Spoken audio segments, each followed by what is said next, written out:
Yo, what is going on YouTube? It's your boy Culture Shock. We are back with another video. Appreciate you guys for tuning in. This is breaking news that dropped earlier. If you guys have not been around on social media, let me be the guy to tell you.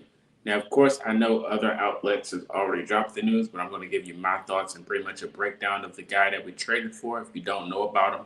If you do know about him, that's even better. Let me know your thoughts in the comment section. But the Colts went out there and made a move on trade deadline. Ladies and gentlemen, the Colts went out there and got another corner. Sauce Gardner from the New York Jets has been acquired from the New York Jets to Indianapolis. He is now joining his former college teammate in Alec Pierce. They both played in Cincinnati together.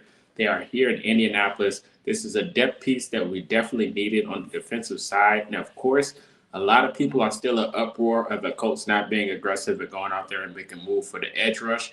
But it is what it is at the situation. Honestly, they feel like they got a trust factor with this defensive line, despite of what they're not doing and not getting able to get the quarterback. The pass rush is winning pass rush rates, but they're not finishing their meals and going home and getting the sack.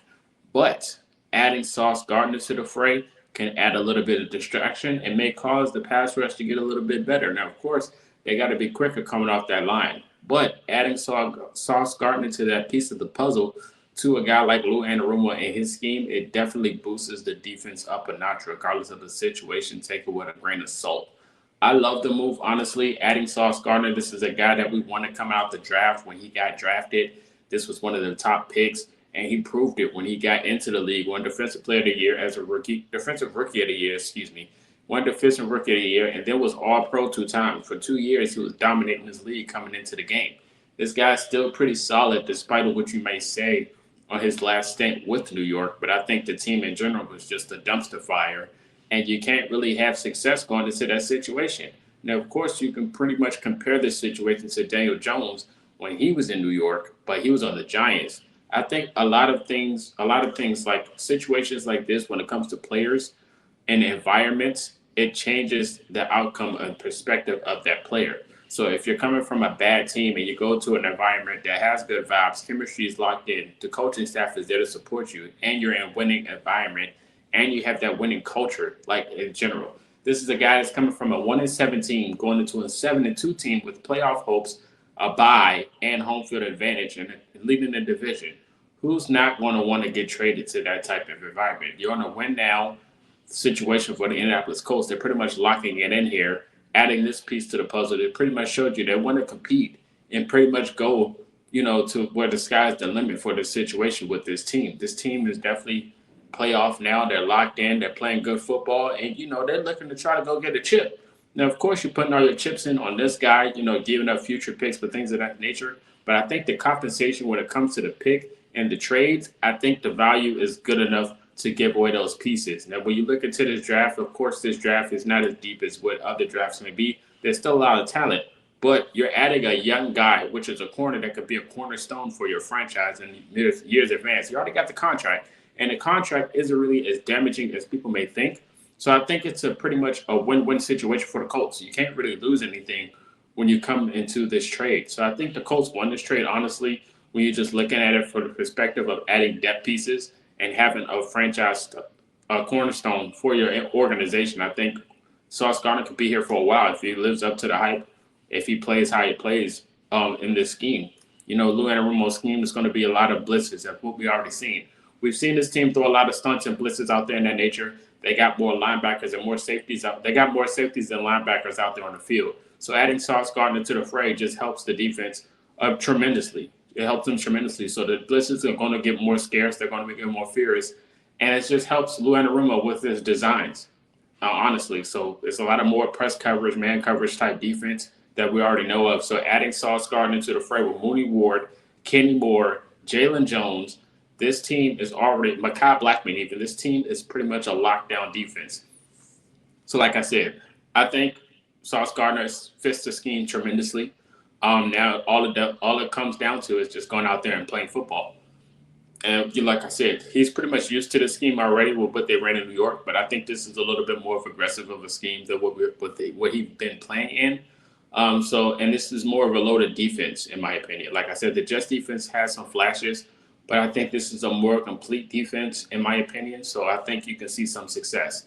And if you look at the situation he was in New York, I don't think when you look at the cornerback room, there was never really a guy on the opposite side of Sauce Gardner that you can trust. Sauce Gardner likes to travel and go against top receivers, but putting him out there on the defense with Mooney Ward that likes to travel as well, they can pretty much put people on the island on a situation. They can pretty much lock down both sides of the field. And I think that's a tremendous boost to this defense. Like I said, you got a lot of teams out here in the league, especially the AFC South. If anyone knows, this AFC South is loaded with receivers, even coming into this year. And they're still adding. Jacoby Myers just went to the Jaguars. And, of course, it might not mean nothing for Colts fans. But like I said, there's a lot of teams that got a 1 and 2 that can both be number 1 wide receivers. So you got to double up on the corners and going into the season. So, like I said, the season, when it's winding down, getting into playoff time, weather's starting to change, and you're playing competitive football, you want to lock in and fill some of those holes. And I think, of course, the edge rush is still a big gap. Even weak side linebacker, I know a lot of people wanted us to go out there and get the old boy from the Cincinnati Bengals, not Hendrickson, but I think it was Wilson, just to fit the scheme. But, it is what it is at the end of the day. Hendrickson probably would have been the more bigger piece that we wanted, honestly. But it is what it is. Like I said, we still needed another corner, especially with all the injuries, man. We've been dealing with a lot of injuries in the cornerback room, so secondary-wise. So adding Sauce Gardner, like I said, is a boost. Honestly, young corner, defensive rookie of the year when he got into the league, 2-time All-Pro, Pro Bowl selection, contract is 4 years, $120 million. They just wound up trading for him. They traded 2 first-round picks, 2026 and 2027, and they traded A.D. Mitchell as well. A.D. Mitchell was a guy, he had the whole situation with fumbling the football before getting into the end zone this season, but I think it was a lot of inconsistency in his play. Still young and can develop. He's still a dog. I think, his talent can go anywhere, especially in New York with a scheme with Garrett Wilson on the opposite side. I think he could see a lot of more playing time. Of course, it looked a little scarce this year. But like I said, I think the wide receiver room was deep for Indianapolis. A.D. Mitchell, he had a few reps, but, just how many people we got. All the talent on that offense, it's only one football. So a lot of people aren't going to get that. Reps are getting split regardless of the situation. Him being the youngest guy and probably being the oddest one out, a lot of people wanted him cut anyway. So I'm not sure why so many fans were shocked. I mean, a lot of people speculated of him getting traded before trade deadline. And, when the news came out that there was a player going to New York, a lot of us predicted it was going to be A.D. Mitchell. So it would happen to be that way. There was no hard feelings towards him. I think he still has a high ceiling, potential to be a really good wide receiver in the league. He's still young. And going into New York, he can pretty much get a big contract over there. All he needs is a quarterback to throw him the football. So, like I said, he's shown flashes in Indianapolis, just really didn't pan out. So hopefully, best of wishes to him in New York. He can really get his moment, go out there and play some good football, especially in that division. They got a lot of good defenses in that division. So I'm looking forward to A.D. Mitchell to see what he has in the future and what he may do in New York. But like I said, the sky's the limit for Indianapolis right now, on cloud 9, playing good football. Coming off of a loss last week, I mean, it wound up being aggressive on trade deadline. A lot of people thought that they weren't going to make any moves on trade deadline. They wound up making one of the biggest moves besides, the Jets making moves, the Dallas making moves. The Jets was cleaning the house. A lot of people thought Breece Hall was going to get traded as well, but the Colts wound up going out there and getting them another corner, and a young one at that. So like I said, I think it's a win.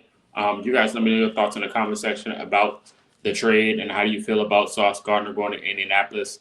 Or how do you feel about him coming from New York, his stint over there coming into Indianapolis. But like I said, besides the contract, it doesn't really do anything. It doesn't matter. I think he fits the scheme perfectly, and he fills the gap. You just got to be consistent regardless at the end of the day. So it's going to be interesting to see how this Colts team come out, when he gets active and starts to play, especially when we all get healthy and all the players come back.